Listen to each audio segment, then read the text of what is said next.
Once birds had evolved and taken to the skies, the question still remains, how do they seemingly defy the laws of gravity and stay up there? The simple answer would seem to suggest by flapping their wings. But the evolutionary process that allowed birds to successfully take to the skies would require several unique physical adaptations. Insects, the first animals to fly, are very lightweight and so don't really require much energy to stay airborne. And unlike birds, they don't stay in the air for prolonged amounts of time. Vertebrate flyers like birds are bigger and need huge amounts of energy to be able to produce the aerodynamic forces needed to propel them forward. The primary engine to produce these forces for birds are their wings. In an airplane, you have an engine and a wing, and the engine produces forces to overcome drag, and the wing produces forces to overcome gravity. But in a bird, the wing produces both thrust and lift. Evolutionarily, birds have perfect physical features for life in the skies. Their wing is naturally curved on the top and relatively flat underneath. Lift is created by faster air flowing over the top, causing it to be pulled up, as well as increased pressure pushing against the bottom of the wing. And when they flap their wings, they generate enough force to propel themselves through the sky and not just glide. As far as we know, birds produce all of their aerodynamic forces in the downstroke. So they move their wing from above their body using their pectoralis muscle, drive the wing down, and that produces all of the lift and all of the thrust. 95% of the power required for this downstroke comes from a single muscle, the pectoral muscle. On average, about 1/5 of a bird's body mass is devoted to this main muscle that powers flight. As this muscle evolved to get larger over time, it was able to create even more energy and make birds even better flyers. Also crucial to bird flight is orientation.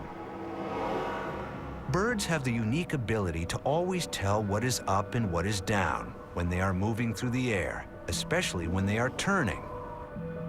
Airplanes have thousands of dollars worth of equipment to find the horizon, but birds don't have any of that. Instead, they have all of that in their head, in their brain. One thing that they have is essentially like an internal gyroscope. If you take a bird and rotate it, its head stays essentially level. This is in stark contrast to most mammals, which have a large muscle anchoring their skull to the neck, so the head goes where the body goes. So when birds turn, they bank their whole bodies, and they have to keep their head perfectly straight so that they don't lose track of where the ground is. But it may be another advancement that has proved the most crucial in birds evolving the power of flight. The key to virtually every land animal's success is the ability to process oxygen. In order to be able to have enough energy for flight, birds have developed a revolutionary use of oxygen. The problem is that they need to take in huge amounts of energy and oxygen. The secret lies in the bird's internal structure. Birds, like pterosaurs, have hollow bones that connect to sacs filled with air. These pneumatic bones are really the footprints in the skeleton of an air sac system. An air sac system is there to provide the oxygen that flight requires. What is an air sac system and how does it work? Vertebrate paleontologist Leon Claessens from the College of the Holy Cross studies this intricate system in various species of bird. Unlike mammalian lungs, which expand and contract when you breathe in and out, lungs in birds are fixed in size. They never change in volume when fresh oxygen-rich air is inhaled and used carbon dioxide-rich air is exhaled. But what a bird has to actually move air around in its respiratory system is a whole series of what are called air sacs, which are balloon-like extensions that hook up to the various airways. By juggling air between these various air sacs, birds are capable of getting a highly efficient airflow through their lungs by continuously extracting oxygen from air stored in the sacs, both as they breathe in and also when they breathe out.